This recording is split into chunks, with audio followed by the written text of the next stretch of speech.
Olá, eu sou Elisa Cortes, repórter da Ana Justra. Ao meu lado está o consultor de finanças da Ana Justra, José Carlos Dort. O assunto do nosso bate-papo de hoje é a retificação do imposto de renda cobrado sobre os juros dos quintos no ano passado. Olá, Dort. Olá. Tudo bem? Tudo bom. Para entender melhor, você pode nos explicar por que não é cobrado o imposto de renda sobre os juros dos quintos? Por uma razão constitucional.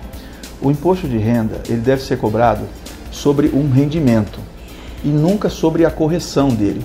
Porque o rendimento, esse valor principal que o servidor recebeu quando houve a necessidade de ingressar com uma ação junto à Justiça Federal, o servidor teve a necessidade porque era uma parcela do salário dele que deveria ter sido incorporado e não foi. Quando foi reconhecido pela Justiça o direito dessa incorporação no salário, ele recebeu o principal corrigido e essa correção foi pela taxa Selic, ok? Então, quando o servidor recebeu esse dinheiro junto ao Banco do Brasil, ele recebeu o principal que era devido mais os juros. Recebeu isso tudo junto e foi creditado no Banco do Brasil. Qual a principal dica que você dá para o servidor na hora de fazer a declaração retificadora? Olha, a retificadora é necessária porque no ano passado, quando eles fizeram a declaração do imposto de renda, não existia ainda uma decisão judicial que permitisse que não se pagasse o imposto sobre os juros. Até então, por uma questão conservadora da Ana Justra, por uma orientação nossa, nós recomendamos que o servidor colocasse todo o rendimento como tributável, ou seja, oferecesse todo o valor à tributação à Receita Federal. Por quê? Naquele momento nós não tínhamos ainda nenhuma decisão judicial para isso. Quando a Ana Justra conseguiu essa decisão judicial, a declaração do imposto de renda ela já tinha sido encaminhada à Receita. E o servidor já havia sido pago, já tinha pago o imposto sobre o total. Quando saiu a decisão que permitiu que o servidor não pagasse mais o imposto sobre os juros, aí então agora nesse momento há a necessidade da retificação, ou seja, arrumar a declaração de imposto de renda de tal forma que a parte do principal continue sendo tributada e a parte dos juros ela fica lançada numa outra ficha que é isento e não tributário. Como o servidor deve separar o valor total dos juros, uma vez que isso não consta no documento do Banco do Brasil? Muito boa a sua pergunta. Esta foi uma das perguntas que mais aconteceu no nosso e-mail. Quando o servidor recebeu o seu dinheiro no Banco do Brasil, ele recebeu um documento igual a esse do Banco do Brasil, que é um formulário, é um comprovante do recebimento. Nesse comprovante, aparece aqui embaixo o valor total. Nesse documento não separava o que era o principal e o que era juro. Então foi necessário com que a Ana Justra criasse uma planilha e essa planilha ela foi feita com a mesma memória de cálculo que foi utilizada na ação. Então a Ana Justra, com a equipe jurídica nossa, ela criou esta planilha onde separou o que era principal e o que era juro com base na mesma memória de cálculo que foi concedida pela desembargadora. E por que essa divergência entre as duas planilhas?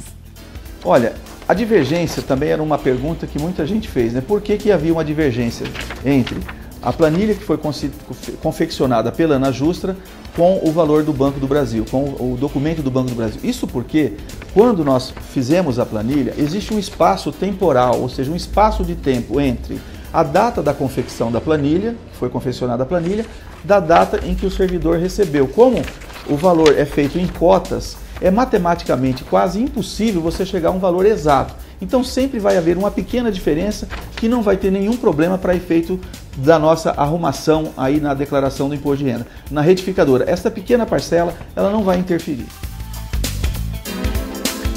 E como o servidor deve lançar esse valor na declaração retificadora? Bem, isso é muito importante. Então, o documento oficial para fins de declaração do imposto de renda sempre é o documento do Banco do Brasil. Então, ele vai pegar o valor total que ele recebeu, que está nesse documento do Banco do Brasil. Depois, ele pega a planilha da Ana Justra e localiza aonde está a parcela dos juros.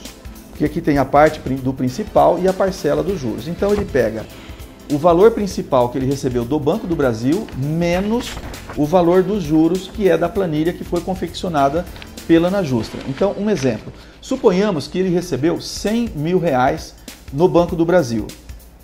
Ao procurar a planilha da Anajustra, vai estar separado então, como por exemplo, 80 mil que é o valor principal e 20 mil que é relativo aos juros.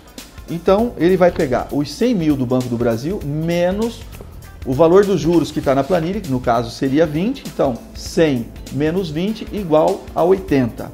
Esse 80 mil continua sendo lançado lá na ficha que é rendimentos tributáveis recebidos por pessoa jurídica. Os juros ele vai colocar na outra ficha que são rendimentos isentos e não tributáveis, lá no código Outros. E lá ele vai colocar juros moratórios recebidos e lançar o valor. Dessa forma ficará desmembrado o que é principal sendo tributado e a parcela que é de juro ela continua nos rendimentos isentos e não tributáveis, que é onde não vai haver a tributação. Alguns associados perceberam que ao fazer a retificadora aparece o imposto a pagar. Por que isso acontece se ele já foi pago? Exato. Isso ocorreu porque quando ele fez a declaração do imposto de renda lá em abril, em março do ano passado, ele declarou o total como sendo tributável e ali gerou-se um DARF onde ele parcelou em 8 vezes e acabou pagando ou ele pagou à vista. Quando ele vai fazer a retificadora agora, que ele faz esta arrumação, ou seja, que ele faz essa separação, é necessário porque a Receita, o programa da Receita Federal, ele não consegue enxergar que o servidor já havia pago o imposto. Por isso é necessário a retificação para que haja o reconhecimento da Receita Federal nesta separação através da decisão judicial, ok? Então, ele havia sido pago lá. Quando ele faz esta separação na retificadora, o programa continua dizendo que ele tem valores a pagar, só que desta vez a menor.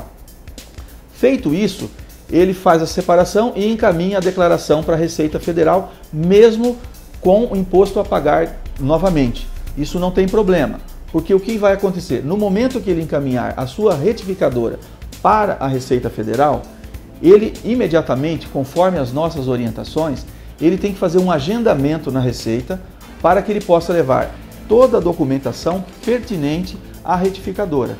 Então ele vai levar o comprovante do Banco do Brasil do que ele recebeu, a planilha da Anajustra, o recibo do advogado e uma cópia da decisão judicial da desembargadora que concedeu o direito de ele fazer a retificação para não pagar o imposto sobre a parcela dos juros.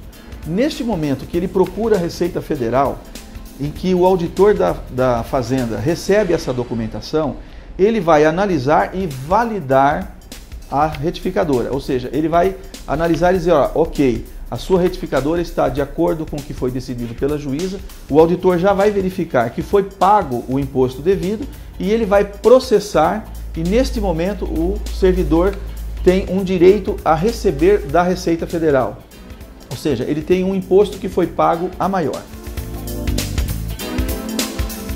E se a Receita Federal não aceitar essa declaração retificadora, como que o servidor deve proceder? Olha, nós temos observado que no Brasil inteiro, os auditores da Receita Federal, eles têm aceito a documentação que nós encaminhamos. Mas, muitas vezes, por alguma coisa, falta de comunicação, por alguma razão, alguns auditores não têm aceito. Para isso, nós recomendamos que ele entre em contato com o nosso departamento jurídico e solicite cópias autenticadas dos documentos, tanto da planilha como da decisão, para que possa comprovar junto ao auditor. E nós temos percebido que eles têm aceito sem nenhum problema. E se a Receita aceita, né, na primeira vez ou na segunda, qual que é o próximo passo que o servidor deve tomar? No momento que o auditor reconheceu o direito do servidor na retificadora, que ele tem para devolver uma parcela do que ele pagou a maior, ele processa, né, ele aceita, então o imposto de renda dele fica processado. Aí é necessário, que já seria a segunda parte, que ele baixe um programa da Receita Federal chamado Perdicomp. O Perdicomp é um programa eletrônico muito parecido com a declaração, tá certo? Ele vai preencher esse documento, esse formulário eletrônico, onde ele fornece algumas informações sobre o processo, sobre a data da decisão judicial, e ali ele vai solicitar a devolução da parcela que ele pagou a maior, tá? No momento que ele preencher esse documento eletrônico e encaminhar eletronicamente para a Receita Federal, num prazo de 1 até 2 anos, ele vai receber o imposto a maior que ele pagou lá no início do ano. E existe mais algum conselho ao servidor? Olha, antes de ele entrar com a retificação, eu recomendo que primeiro ele analise se vale a pena ele fazer todo esse processo, que muitas vezes o valor é pequeno. É um valor pequeno que às vezes para ele é insignificante e não compensa fazer toda essa movimentação. Mas eu tenho observado que na maioria das declarações de imposto de renda o valor é significativo. E nesse caso compensa sim o esforço, porque o valor é considerável e tem que buscar de volta esse valor que foi pago a maior, que é justo, é de direito, inclusive reconhecido pela desembargadora, pela Justiça Federal. Obrigada, Dorte. A gente fica por aqui. E se você ainda tiver alguma dúvida, envie sua pergunta para o e-mail finanças@anajustra.org.br. Até logo!